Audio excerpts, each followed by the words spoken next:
They thought we'd take it, just like that.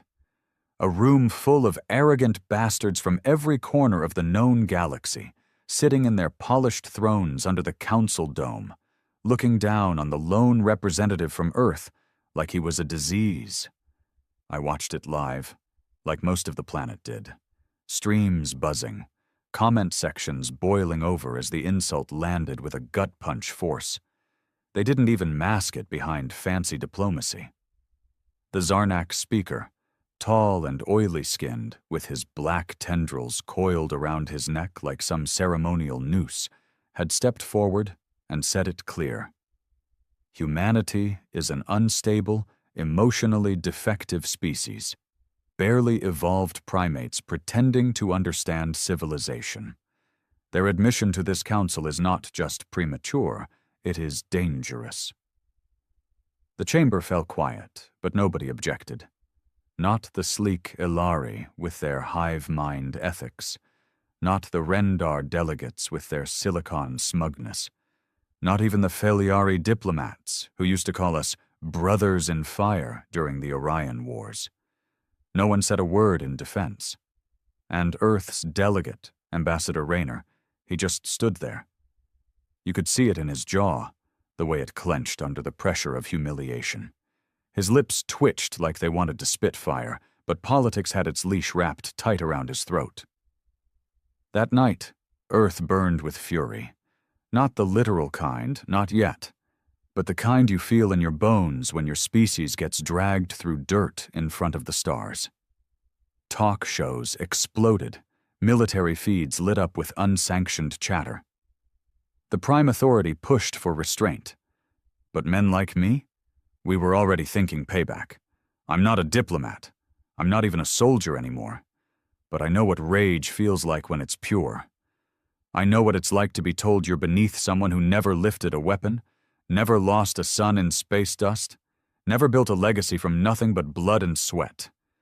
My name's Cole Danner, 41, former ground operations, Terra-born. I've led kill teams in the Arcadian tunnels and lost men under Ilari radiation storms. I've watched my own brother choke on alien gas because some bureaucrat thought human lungs could adjust. So when the insult hit, it didn't feel like words. It felt like a scar getting ripped open. And I wasn't the only one. Veterans, engineers, fringe colonists, miners who never left the asteroid belts, Earth's underbelly, the kind the Council never saw or wanted to see. We all started talking, sharing, organizing, not in some dramatic rebel way, but quietly, through encrypted nets and buried servers. The kind of communication you don't notice until it's already too late. We weren't out to scream for attention. We were out to remind the stars that humans didn't bow. It started with the ships. Old retrofitted cruisers turned private haulers suddenly vanishing from transponders. Defense drones going missing from remote colonies. Supply chains rerouted through black channels. The Council thought it was logistics failing.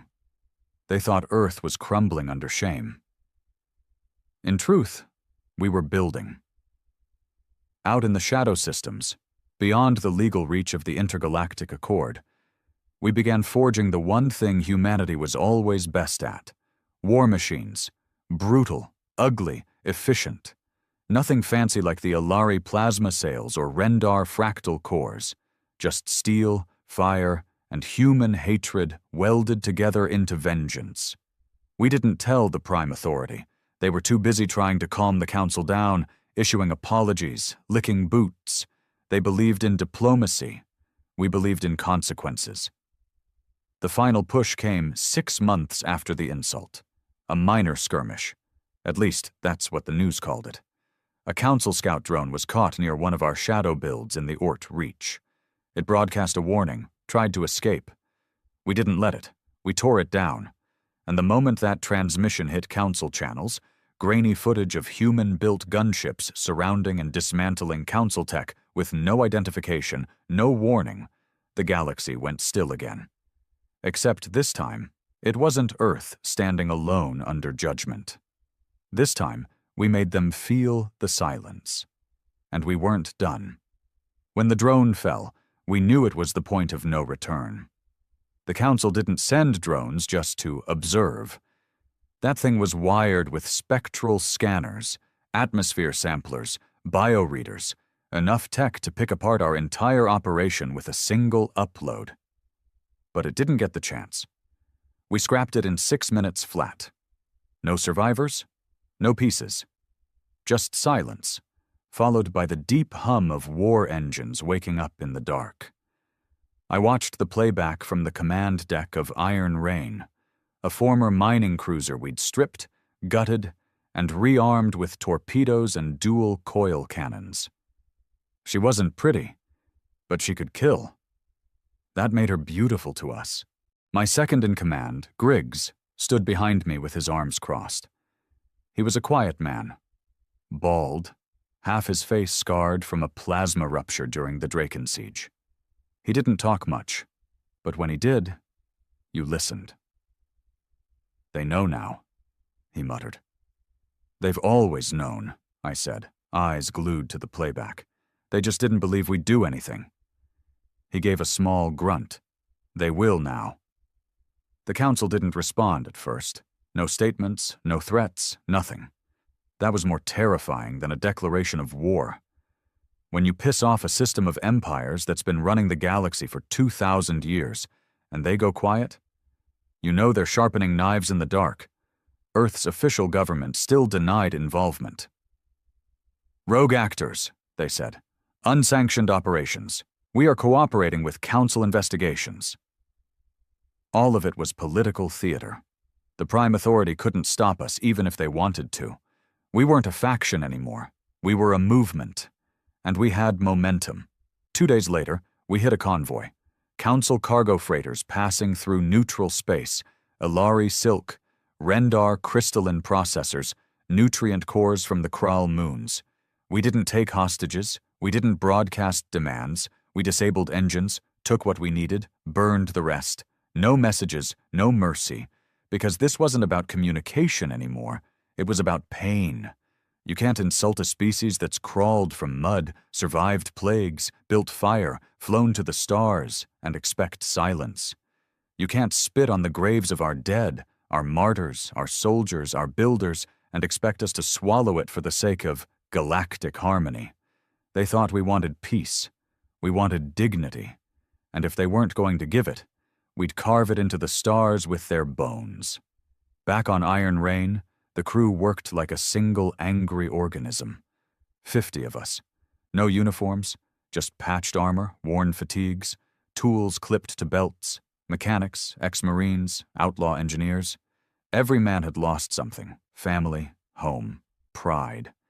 That loss had a face, and it wore the Council's smug expression. Our next target was riskier, a diplomatic relay hub orbiting Cavern 9, deep within Council-patrolled territory. It processed millions of interstellar communications daily. Orders, troop movement logs, surveillance data. It was supposed to be untouchable. We disagreed. Griggs and I studied the orbital schematics for hours, our fingers dancing over the hologrid. Rotational blind spots, pulse lag in the sensor beacons, docking windows.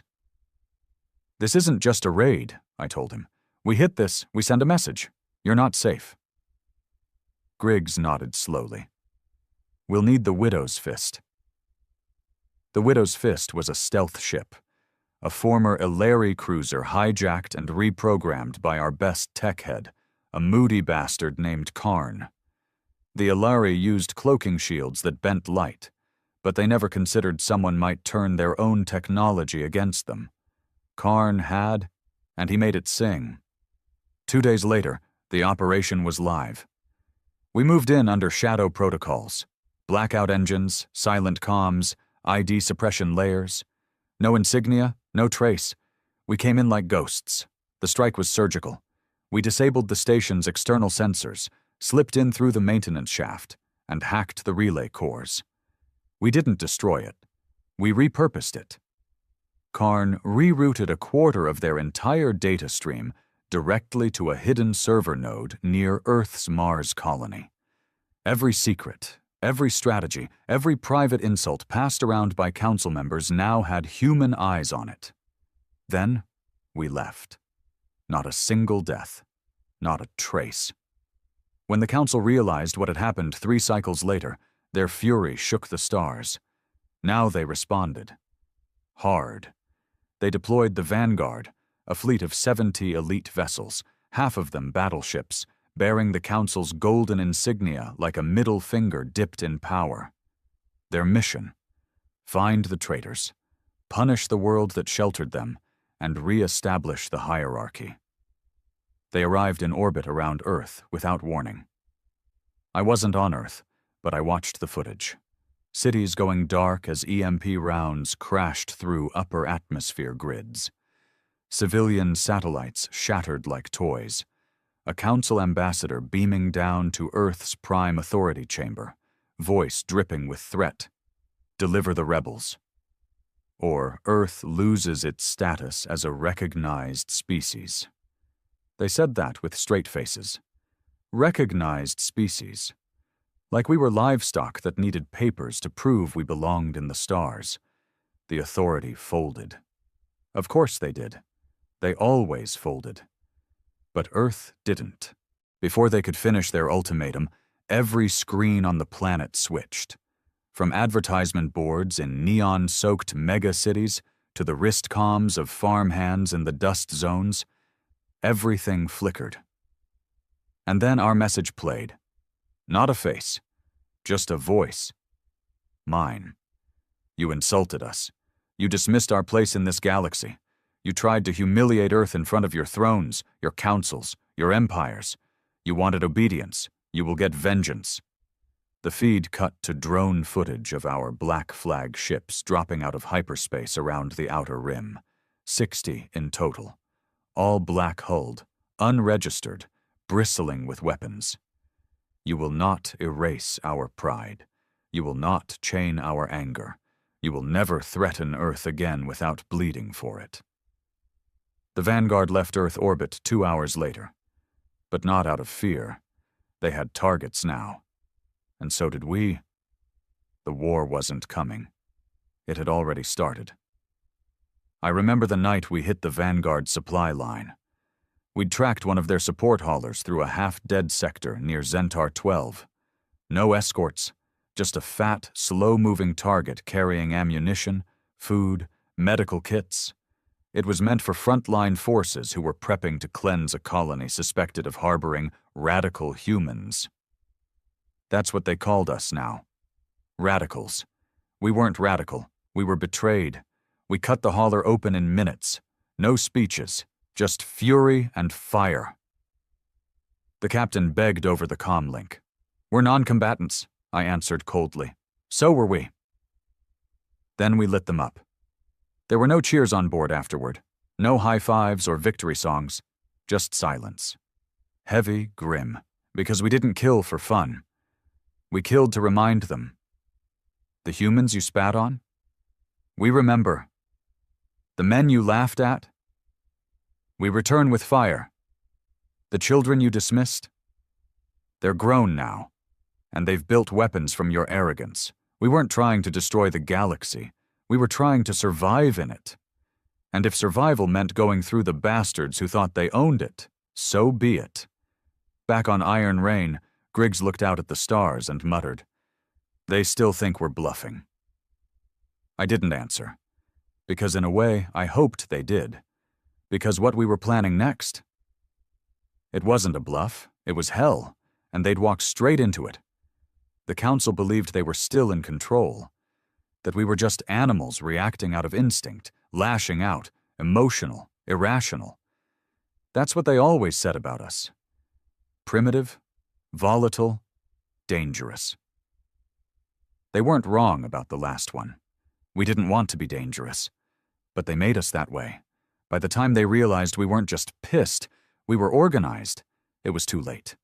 Every colony, every fringe world with even a sliver of human blood was rising. Not waving flags, not chanting songs, rising with steel, with grit, with long-buried rage turned into strategy. We weren't just reacting anymore, we were planning. And the first move in that plan, the battle for Echelon Station. Echelon wasn't big. It wasn't even important by Council standards, just a refueling point for smaller ships near the edge of Sector 12, orbiting a dead planet with no name. But what made it matter to us was who was there. They'd stationed a fleet command corps at Echelon.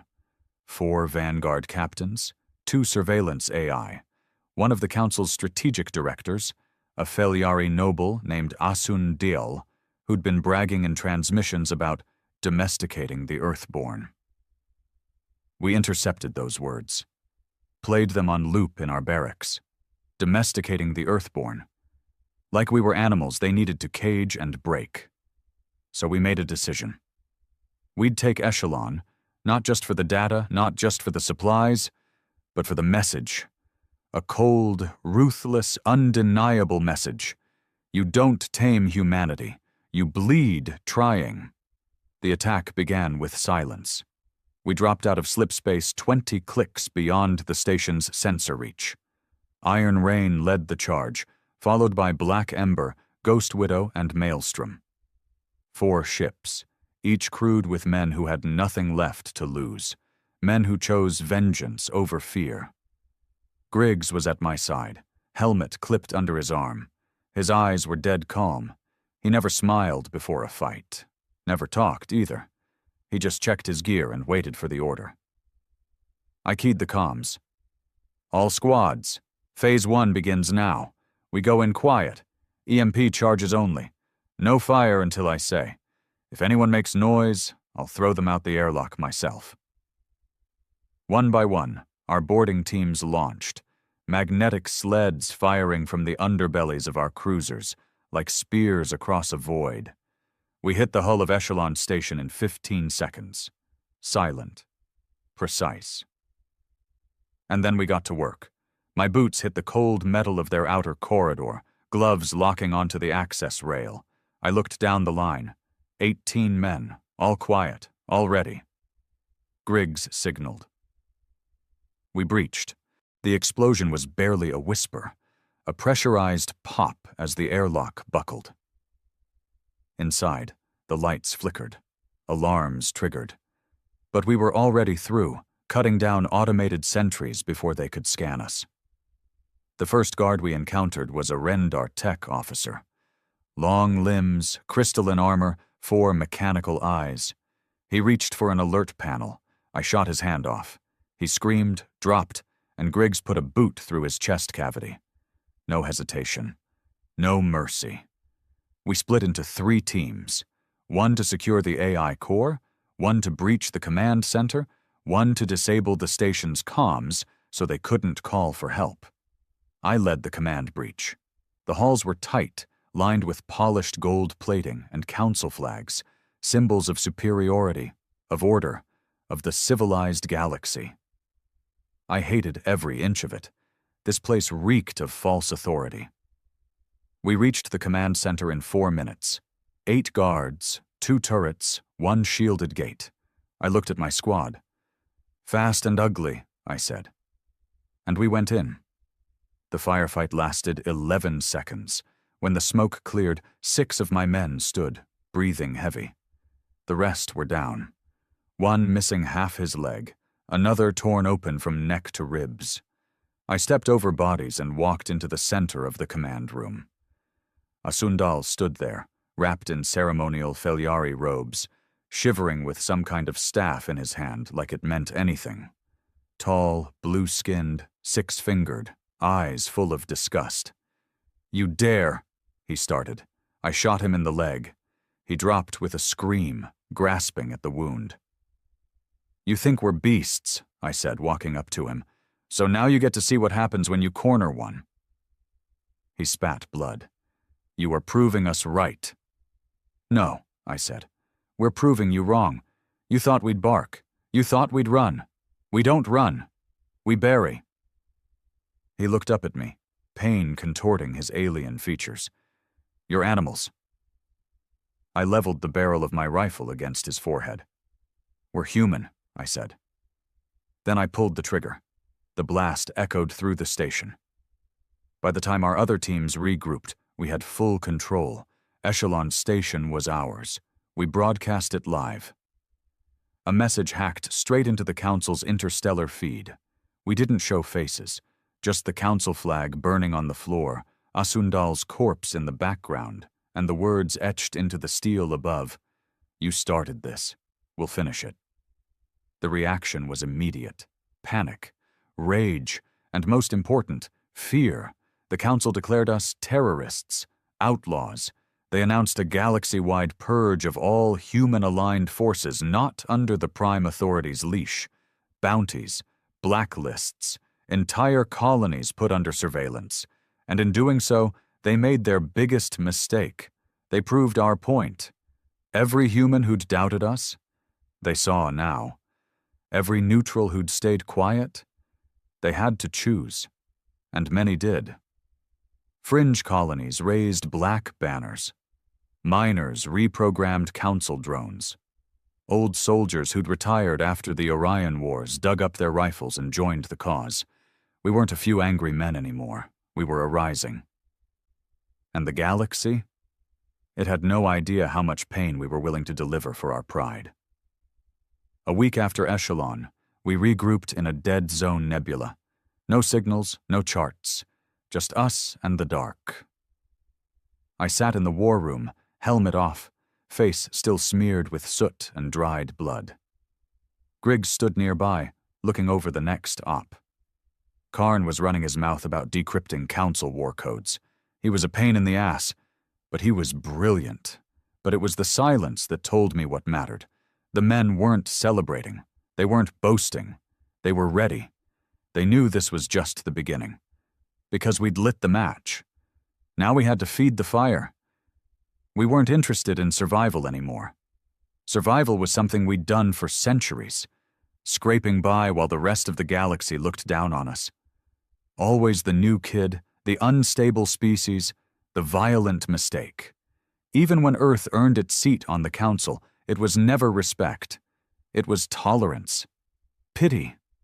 And pity's just another form of control, but now we had momentum. Real momentum. The kind that spread like fire through dry grass. Every system we hit made a noise the Council couldn't silence, because it wasn't just bullets and wreckage, it was belief. A belief that Earth wasn't going to take it anymore. I didn't want to be a symbol. I didn't even want to lead. But symbols don't get to choose themselves. They're built from blood. After Echelon, the Council poured credits into retaliation. They sent a full fleet squadron after us, 20 ships under High Marshal Tal Rix. The bastard was a Zarnak, tall and serpentine, a veteran of the Varnum pacification. Ruthless, cold, and efficient. He thought he could wipe us out before we rallied more forces. He was wrong. What the Council never understood was that humans aren't just loud, we're adaptable. You can train a Rendar to fight, but only in ways it was programmed. You can order a Feliari to lead, but only within their caste. Humans, we improvise. We build weapons out of scraps and strategies from desperation. The plan we laid out for Tal Rix was suicide on paper, but we weren't playing by their paper. We called it Operation Black Net. 4 colonies, scattered across 3 systems. Small, mostly mining hubs or terraforming outposts. Council scouts suspected them of harboring radical elements. Their words for anyone who didn't kneel fast enough. We leaked false intel that I was there. Personally, on the ground, they took the bait. Tal Rix sent his fleet to surround the colonies. It looked like a sweep and burn operation. Standard Council doctrine, cut off escape, broadcast surrender demands, bomb resistance. Show the rest of the galaxy what happens when you poke the beast. But we knew the script better than they did, because we wrote a new one. While his fleet spread across 3 systems, we launched decoys, drones that emitted human life signals, fake transmissions using voice samples, even falsified atmospheric disturbances that mimicked heat signatures from reactors. Tahal Rix chased phantoms, and while he chased, we struck. His fuel depots, his comms relays, his jump gates. We didn't hit ships, we hit infrastructure. quietly, surgical. And when half his fleet realized they couldn't communicate or resupply, panic started to eat them alive from the inside. Griggs called it death by 1,000 scrapes. I called it balance. By the time we launched the real attack, Talrix's ships were low on energy, blind to interstellar data, and nervous as hell. They'd been trained to dominate a target, not to question their own stability. That's the difference between humans and them. They fight wars, we become them. We hit with 8 ships. 8. They had 13 still active. We still won. Because we didn't fight for control. We fought for something they didn't have in their systems. Rage. Rage makes a man keep fighting after his arm's been blown off. Rage makes you crawl through fire to kill the thing that spit on your name. Talrix's flagship, the Judicator Vex, had a command bridge protected by 3 defense fields and a pair of AI-controlled gunners. I still got in. Don't ask how. It wasn't pretty. When I stepped into that bridge, covered in blood and smoke, he looked at me like I was a walking ghost. "You're mad," he hissed, claws twitching. "Wrong," I said. "I'm human." Then I tossed the grenade. That was the end of Talrix, and the end of the Vanguard's arrogance. The Judicator Vex went dark over Sagan's edge. Wreckage floated for weeks. Some say pieces of it still drift in the gravity well, blinking like the final heartbeat of a species that thought it was better than us. After that, Earth began to turn. Even the Prime Authority couldn't keep pretending we were just radicals. Their approval ratings nosedived. Riots broke out in core cities demanding the government take back control, not from us, but from the Council. When an entire fleet vanishes under mysterious circumstances, and the only message that reaches back is a single image of a human flag burned into the hull of a Council carrier, you listen. You start wondering if maybe, just maybe, those angry men in the shadows were right all along. It wasn't about terrorism. It was about dignity. We kept moving, strike after strike. We didn't want territory. We didn't need planets. We wanted fear. The kind that crawled under the skin of every high-born alien who'd ever sneered at Earth in a council hall. We hit a weapons vault on Adara Prime, a convoy near the Gault Rift. We sabotaged a military satellite network in the Jexi Belt, cutting council comms across 6 systems. It wasn't war by their definition. It was something worse.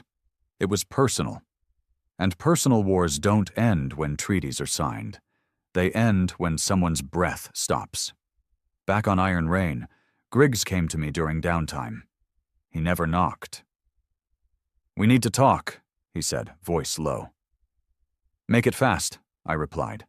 He slid a datapad across the table. "Intercept from a Council courier ship. They've issued a termination directive." I scrolled the file. There it was. A bounty, my name, my face, a price, 2 million sovereign credits. I laughed. "They're scared," I said. Griggs didn't smile. "They're getting desperate." I nodded, then leaned back, looking at the ceiling. Desperate people make mistakes. And they're not the only ones. I turned to face him. What's that supposed to mean? Griggs met my gaze. No fear. No hesitation. "You're turning into a symbol. You didn't ask for it. But now they follow you, not the cause. That makes you a target, Danner. For them and for us." I stood slowly. "If I'm a problem, say it." "You're not the problem," he said. "You're the fuse. And if you burn too fast, this whole thing blows without leaving a crater." I nodded. He wasn't wrong. But I also didn't care. Because this wasn't about me. It was about all the men who got laughed at, all the women who got called savages, all the children who were raised to believe they were lesser, because they came from a planet the Council never wanted at their table. I didn't fight for glory. I fought for revenge. And the worst part for the Council? We were just getting started. Word reached us that the Council had summoned a Unity Tribunal. The goal was clear. Force Earth to submit, apologize, hand over rebel leaders, and restore order. They gave us 2 cycles to comply. We responded with 1 image. The tribunal's location, a fortress station called Meridian Spire, was shown on screen. Then the image shifted to a targeting reticle. We didn't say a word. Just sent the image. Let them guess. Let them sweat. Because fear? Fear is the best weapon we've ever invented. The Meridian Spire wasn't a station. It was a monument. Floating just outside the orbit of Genar Prime, it shimmered with platinum alloys and gilded panels, like a lighthouse for civilizations that forgot what humility meant. Built half a century ago to host peace summits, it served as the Council's temple, a place where lesser species were summoned, scolded, and then sent away. We'd all seen the feeds, Earth's delegation humiliated, forced smiles, bows of submission. Back then, we called it diplomacy. Now, we called it the target. When we leaked the image of a targeting reticle over the spire, the Council's first response wasn't military. It was moral outrage. Their media organs went berserk. Human extremists threaten galactic peace. Terror at the gates of order. Even the prime authority on Earth made a statement. We do not condone these actions. We urge restraint. Restraint. That word again. They'd used it when the Alari used our colonies as test sites for weather control weapons. They used it when Rendar security officers tossed a human child out of an airlock by accident. They used it when the Council called us emotional animals in front of every known species. Restraint was their leash. And we were done wearing it. We didn't want peace. Not with people who treated peace like a leash they could yank whenever they felt threatened. We wanted fear. We wanted them to see us on their steps, looking them in the eye, saying, "You don't speak for us anymore. We speak for ourselves. And if your voice tries to silence ours, then we'll cut out your tongue." 3 days out from the Meridian operation, we gathered in the war room aboard Iron Rain. 17 ships under our banner now, every one of them unregistered, bristling with modded weapons, crewed by ghosts and outlaws. No flags, just black hulls and a singular purpose. Griggs stood at the holo table, pulling up schematics of the spire. It rotated slowly in the air. 6 docking arms, 3 power cores, 2 layers of planetary shields. A beast. "It's not a siege," he said. "That's a death sentence." He was right. A full-on assault would leave us gutted, even if we managed to break through. Meridian Spire had defense systems decades ahead of anything we'd faced. We didn't need to destroy it. We needed to shame it. Karn, our resident madman engineer, grinned from his side of the room. "So we hit the core?" "No," I said. "We hit the meeting." Griggs turned to me slowly. "You're serious?" "They're calling a unity tribunal," I said. "Everyone's going to be there. Every smug bastard who ever sneered at Earth. If we strike when they're all inside..." "We send a message they'll never forget," Griggs finished. Karn rubbed his hands together. "We'll need to bypass their shield frequency, and cloak entry, and disable the drone net before we even get close. Can you do it?" I asked. He smiled like a man who's seen God and laughed in his face. "I'll do it with one hand and a hangover." We moved. 3 days of prep. Every system we ever hacked, every sensor trick we ever pulled, every dirty trick humanity ever learned from being pushed around. We brought it all. Phase 1. Ghost Walk. Karn fed false data into the Council's early warning networks. He simulated a pirate invasion on the far side of the sector. 75 fake distress calls. It was enough to draw a third of Meridian's security forces away from the station. Phase 2. Black Insertion. We cloaked 3 ships with a fusion of stolen Ilari phase tech and brute force human shielding. It wasn't stable. One spark of plasma and the whole system would collapse. But it got us close, right under the spire's orbit. Phase 3. The Walk of Fire. That was mine. We boarded with a team of 15. Not an army, just specialists. Men who'd fought in places the Council pretended didn't exist. I handpicked everyone. No rookies, no cowards, just wolves. Our goal wasn't to kill them all. Our goal was to make them look weak. We entered through the service ports at Docking Arm 2, bypassing the maintenance scanners with Karn's override codes. There were patrols, 3 Feliari guards, tall and armored. Griggs and I dropped them before they could even blink. Silencers on, headshots clean. We moved fast. The tribunal was already in session, high above in the council chamber. 500 species watching. Dozens of diplomats in ceremonial robes, sitting in spirals of arrogance. On the outer screens, Earth's representatives were waiting, hands tied behind their backs. The council was planning to make a show of our shame. We turned it into a broadcast of their downfall. We burst through the chamber doors with smoke grenades and flash detonators. The room exploded in chaos. Alien delegates screamed, cowered, stumbled over one another. Their guards tried to respond, but they weren't ready. They were trained for protesters. We were war. I walked straight up to the high speaker, a 12-eyed, silver-scaled beast named Velik Moore, who once said Earth was an infected animal that needs containment. I didn't hit him.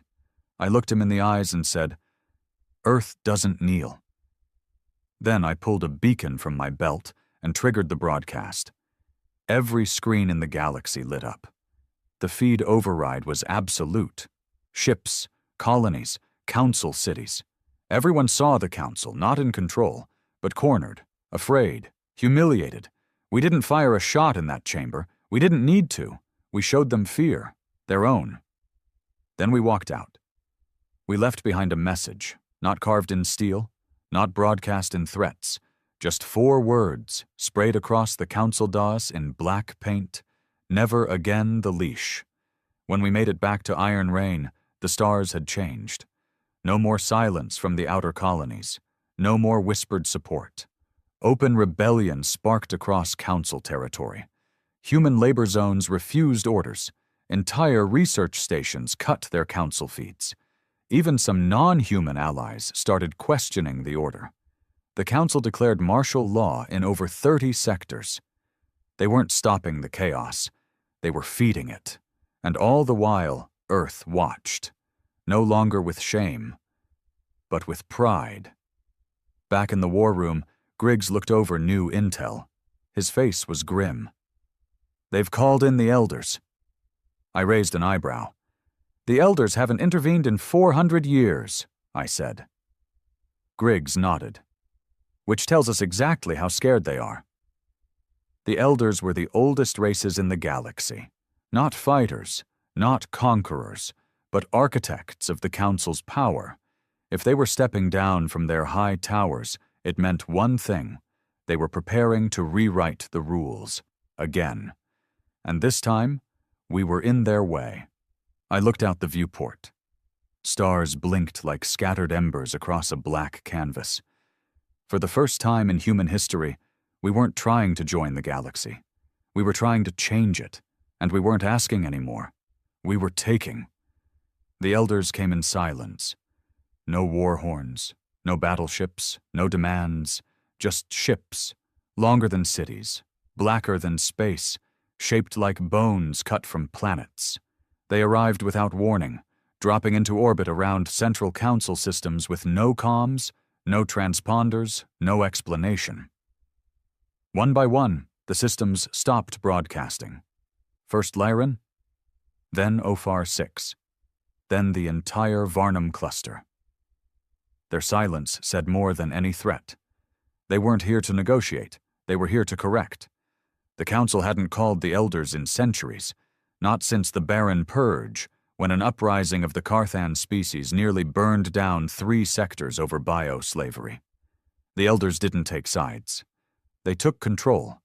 Whenever things got too wild, too unpredictable, too human, they stepped in and reset the board. This time, we were the fire. But we weren't alone anymore.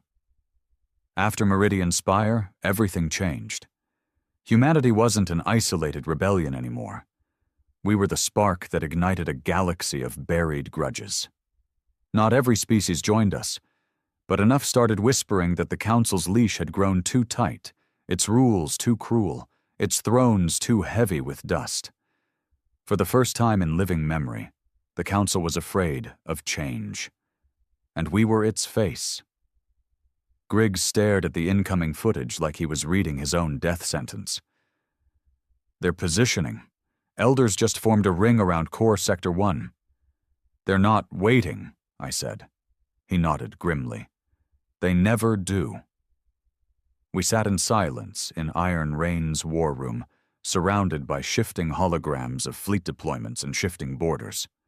Karn stood by, tapping rapidly at a terminal, piecing together fragmented Council intercepts. They're rerouting Prime Authority assets away from Earth, he muttered, pulling resources like Earth's already been written off. They think we'll surrender if they cut off our lungs, Griggs added. I shook my head. They still don't understand. We've been breathing smoke for centuries. The Elders weren't an army. They didn't use guns or missiles. They used gravity manipulation, singularity tech, pulse wave inversion, tools that tore reality apart at the seams. The last time someone resisted them, the Carthan homeworld ended up as a molten belt of radioactive dust. They didn't warn. They erased. But they made one mistake. They thought we were still trying to survive. We weren't. We were trying to win. And to win, we needed to draw them into a trap of our own. I met with commanders from 6 human fleets, all rogue, all black-flagged, all bloody. We linked through a relay node orbiting a dead planet named Nixos. A rock so empty even the Council hadn't bothered mapping it. Holo projections filled the chamber. Warlords, captains, former authority officers who'd defected after the Spire broadcast. One even wore an old Council badge, burned and melted into a crude skull emblem. This isn't a war anymore, I told them. It's a reckoning. What's the plan? A grizzled colonel asked. We don't outgun the Elders. No, I said, but we outthink them. They watched me, waiting. I tapped a terminal and brought up a 3D construct of the Expanse Rift, a spatial anomaly that tore through the middle of Sector 16. A natural disaster to the Council. To us? A weapon. They use slip tech to phase their ships, bend space around themselves. But the Rift? It's unstable. Anything that jumps inside it gets scrambled. You're planning to lure them in? Someone asked, disbelief heavy in his voice. No, I said. I'm planning to drag them. The plan was brutal, risky, but we didn't have the luxury of caution. We deployed 3 decoy fleets through sectors flanking the Rift, broadcasting artificial distress calls in human frequencies. Council law and Elder mandate dictated that all active insurgent threats must be neutralized within 3 cycles. That was bait. Meanwhile, Iron Rain and 2 heavy cruisers moved into position on the far edge of the Rift, hidden inside a radiation cluster so intense it fried conventional scans. We installed signal jammers, pulse field displacers, everything we had. We didn't want a fair fight. We wanted a kill zone. It started with one Elder ship, an obsidian behemoth shaped like a spiral dagger, gliding toward our decoy fleet like a god among insects. We watched from a distance, hearts thudding. The decoys fired. Not to destroy, just to provoke. The Elder ship responded like it always did, with cold, calculated devastation. It ripped the decoy fleet apart in 20 seconds. Not a single body left. But that wasn't the end. That was just the blood scent. 4 more Elder vessels entered the Rift's edge, scanning, recalibrating. That was our chance. Karn initiated the pulse trap. Artificial gravity wells synced with a graviton pulse emitter buried in the Rift's edge. It pulled space itself just enough to tilt their trajectory off course. 2 ships drifted in, then a 3rd, then the 4th. We didn't even wait. We detonated the anchors. The rift responded with violence. A spatial shockwave erupted through the sector, like a scream echoing through physics. The elder ships began to collapse in on themselves, phase warping mid-jump. They didn't explode. They folded. In silence. Gone. Griggs watched the readouts. 3 confirmed kills, I exhaled. And the 4th? Karn shook his head. Partial destruction. Still drifting. That's enough, I said. They'll feel it. Because the elders had never lost, and we just tore 3 of their gods from the sky. The retaliation came fast. They didn't send more ships. They sent a message, a voice, broadcast on every human channel from fringe worlds to deep core colonies. Not words.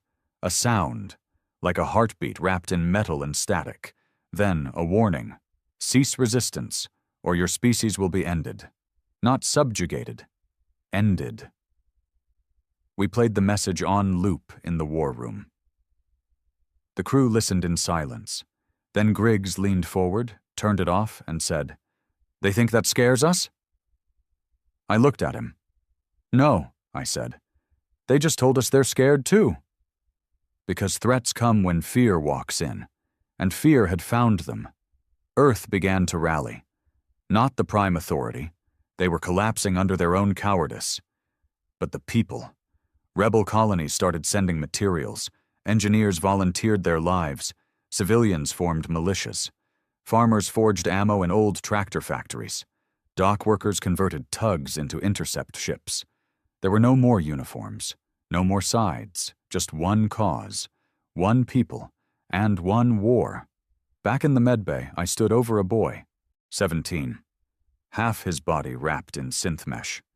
He'd volunteered as a runner during the Echelon strike, took shrapnel to the lungs, should have died. He looked up at me, barely able to speak. "You think we'll win, sir?" I didn't lie. "We already are," I said. "Every minute we're still breathing, we're winning." He smiled, weak but proud. And in that moment, I knew something. We weren't fighting to survive anymore. We were fighting to belong. Not at their table, but at ours. Built from steel, rage, memory, and the bones of every bastard who ever looked down on Earth. They called it the Eclipse Wave. 12 Elder-class vessels phased into our system like a storm of obsidian knives, dropping into synchronized orbit over Earth, Luna, Mars, and the Titan relay hubs. Not cloaked, not hidden, visible to every camera, every telescope, every child staring up at the sky. It was a message. No more warnings, no more diplomacy. This was execution. The Council had begged them for containment. But the elders saw only one solution to what we'd become. Erasure. The kind they'd used a dozen times in the past when species grew too bold, too unstable, too human. But they'd never dealt with humanity at its worst. And that's what they were about to get. The Prime Authority collapsed within 12 hours of the Eclipse Wave's arrival. Their members surrendered publicly, beamed their compliance into every sector to save their own necks. Cowards. But Earth didn't follow. Cities on fire, power grids rerouted, civilians armed and barricading metro levels, naval bases refusing orders, even law enforcement turned, many of them ex-military, tired of being told they were fighting terrorists when they knew damn well who the real enemy was. And the best part? No central command, no single leader. Just millions of furious humans, linked by rage and memory, moving like a hive born from pain. The elders couldn't calculate that, couldn't process it. Their machines couldn't measure vengeance. I was on Luna Station when the first strike came. They hit the South Pole reactors with a kinetic rod. No warning, no light. Just an impact that turned a square mile of ice into a crater of boiling dust. 200 civilians, gone in a blink. The feed from the base cut mid-sentence. It wasn't war.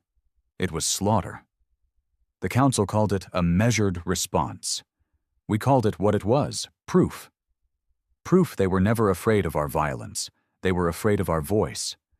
So we gave them something to be truly terrified of. On the third day of the wave, we launched Operation WIDOW. It wasn't about ships, wasn't about numbers. It was about a weapon we'd kept buried, one that violated every accord, every ethical line, every council protocol. We called it the Echo Mind, a neurodata virus created during the Mars Rebellion 20 years back. Designed to overload elder-linked synthetic intelligence by mimicking real-time trauma input, memories, screams, deaths, betrayal, pain. Not simulated, recorded. It was banned, locked away in the black files of Earth's old war labs. Griggs had kept a copy. Of course he had. "I don't care how smart they are," he growled. "Nothing survives a human soul tearing its way through your mind." Karn modified the Echo package into a signal burst, synced to their sensory interface networks. We couldn't destroy their ships, but we could invade them. And so we did. We linked into their sensory stream during their second approach wave. The moment they activated long-range scans over Earth, they opened the door. And the ghosts flooded in. Every atrocity, every failure, every father holding a dead child, every soldier screaming in a vacuum, every betrayal, every last breath, every memory we'd buried deep just to keep going, they felt it. All of it. We turned our pain into a weapon. The elder ships reeled, literally. 3 of them broke formation, firing erratically, some spinning off course. One crashed into the edge of Mars's atmosphere, burning on entry like a dying god. It wasn't enough to kill them all, but it showed them something they didn't believe possible. Fear. Real, cold, blood-soaked fear. And once you plant that seed in an empire that's never felt it, you watch the rot begin. The council tried to intervene, tried to broker peace. Now they wanted to talk. Too late. We aired every secret we'd scraped from their servers during the years we'd been hunted.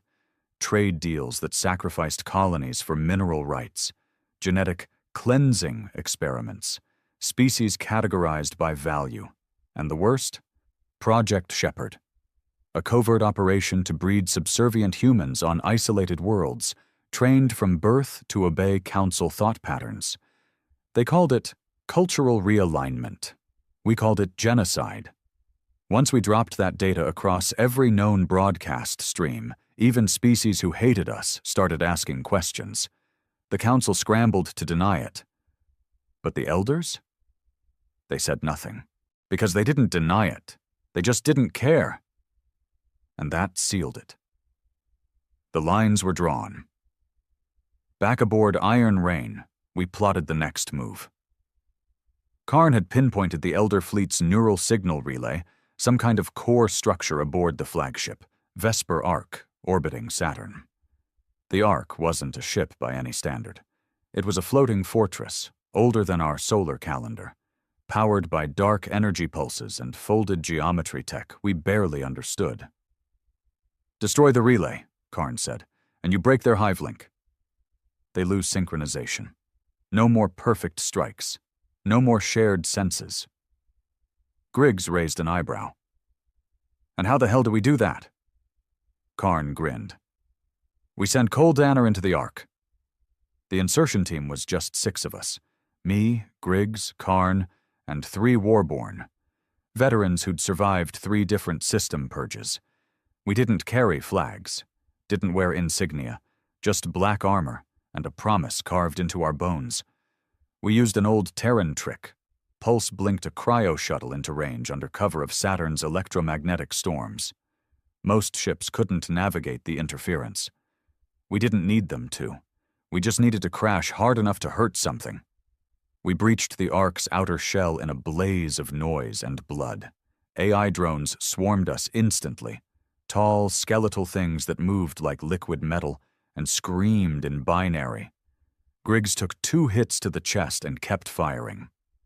Karn triggered a pulse burst that wiped half the room.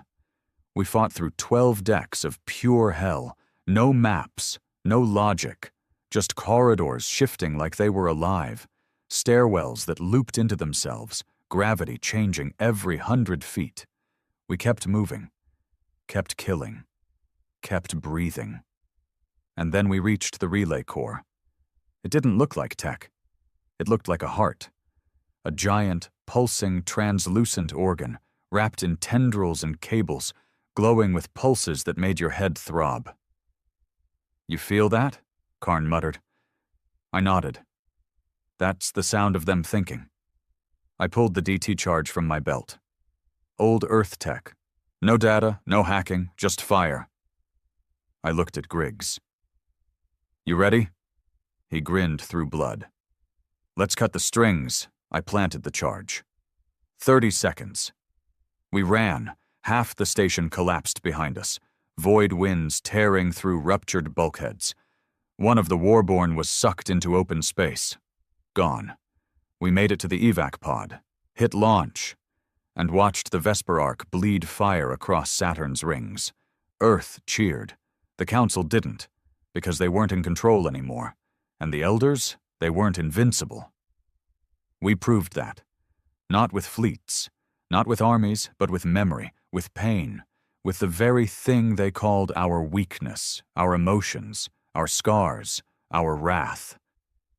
Back on Earth, the boy from the med bay, he was walking again, limping, slow, lungs still synthetic, but alive. He asked me again, the same question. "Are we winning?"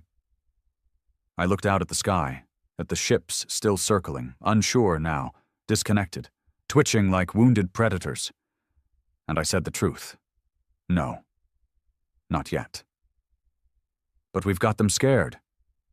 And for the first time in 1,000 years. That was enough. They thought we'd stop. After the Vesper Arc fell, after the Elder Signal broke and their hive disbanded, after Earth refused to burn and kept breathing through fire, they thought we'd take the win and walk away. They didn't understand the species they tried to erase.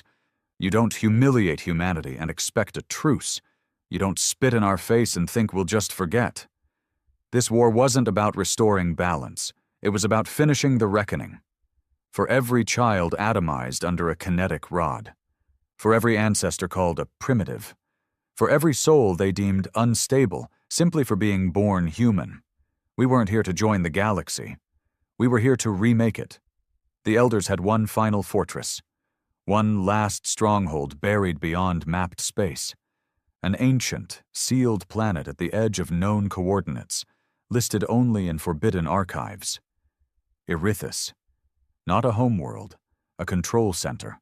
It was where the Elder Accord was written, where species classifications were stored, where their oversight, AI, the Thranos core, slumbered in a mountain of alien code. We learned about it from a captured Elder drone still running fragments of chain command protocols. Karn cracked its memory chamber, and there it was. The source of their order, the throne of their silence. And we were going to burn it. The fleet we brought wasn't massive, it was capable. 31 ships, mostly refitted freighters, rogue cruisers, ex-mining rigs converted into carriers, painted black, engine cores glowing like dying stars. No flags, just the Earth symbol carved into metal, a fist closing around a burning star. We reached Erithus on the 12th day. It didn't welcome us. The planet's orbit was wrapped in a synthetic atmosphere that deflected scans, distorted visuals, and blocked all broadcasts. But we didn't need data to know what we were about to do. We came for the heart. And we brought the knife. Landing was suicide. The planetary defenses fired autonomously. Orbital platforms that hadn't opened for a century lit up like the sky was bleeding. We lost 4 ships on approach, but we landed anyway. Griggs and I led the ground strike team. 32 soldiers, ex-council prisoners, volunteers, engineers carrying pulse rifles, colonists armed with homemade Gauss cannons. We breached the outer rim of Erithus's surface structure, towers made of black stone and pulse-conductive glass, humming like they were alive. There was no resistance, just silence, until the doors opened. Then we saw them. The elders, not soldiers, not drones, them, flesh and blood. They stood waiting in the central chamber, cloaked in white, skin like marble, eyes without pupils. They didn't raise weapons, didn't retreat. They just stared at us. One stepped forward. "You've already broken the accord," it said. "Why come here?"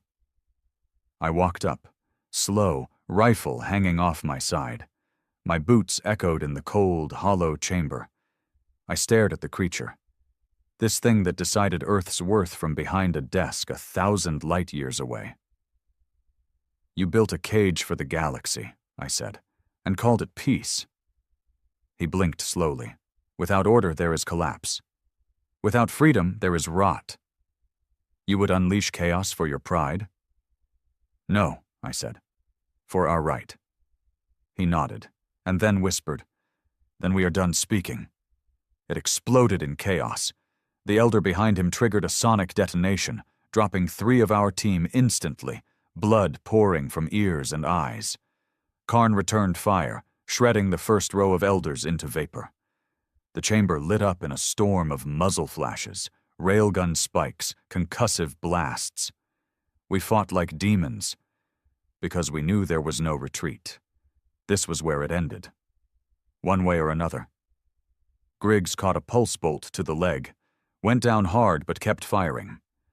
I dragged him behind cover, tossed a frag into a corridor, then climbed over a barricade of shattered marble to reach the Threnos core access vault. 2 guards, unarmed. They didn't expect us to get this far. I didn't give them time to realize it. They dropped. I breached the core door with a plasma cutter. Karn handed me the data spike. The virus coded from every death the elders had caused, every execution, every sterilization order, every erased history from their archives, the echo of wrath. "You sure?" he asked. I didn't answer. I stabbed the spike into the terminal. It didn't scream. It sang. The Threnos core flickered, hummed, then fractured, a shriek of dying code, like a star breaking in half. Across the galaxy, the Elder control systems went blind. Their ship AI shut down mid-flight. Slave protocols snapped off. Broadcast centers blinked out. For the first time in over 3,000 years, the galaxy breathed without a leash. We limped out of the vault, blood on our boots, fire lighting the corridors behind us. Griggs was hit again, this time in the gut. He grabbed my arm, coughing red. "You get out of here," he muttered. "You're coming with me," I growled. He shook his head, eyes going glassy. "Number, you finish it." Then he handed me the dead man's switch. I knew what it meant. I left him there, alone, like he wanted. Like a soldier, like a man who gave everything just to see the end. Our evac shuttle took off as the upper shell of Erethus cracked, white fire blooming across the surface. Debris scattered into space like sparks from a funeral pyre. And then the signal came through. Not from Earth, from the stars. Species long silent, colonies long forgotten, old rebels, even council worlds now free from elder tech, speaking for the first time without fear, a chorus of new voices, not praising Earth, thanking it. Because we weren't just fighting for ourselves. We fought for all of them. When I returned to Earth, I didn't speak. Not for days. I walked through the ruins of the Prime Authority's towers, now turned into clinics, war museums, and community hubs. The people didn't chant my name. They didn't cheer. They nodded. That's it. Because this wasn't a victory. It was a survival. And from survival, we would build. Not another council, not another throne, but something earned, built from blood, memory, and the will to never be erased again.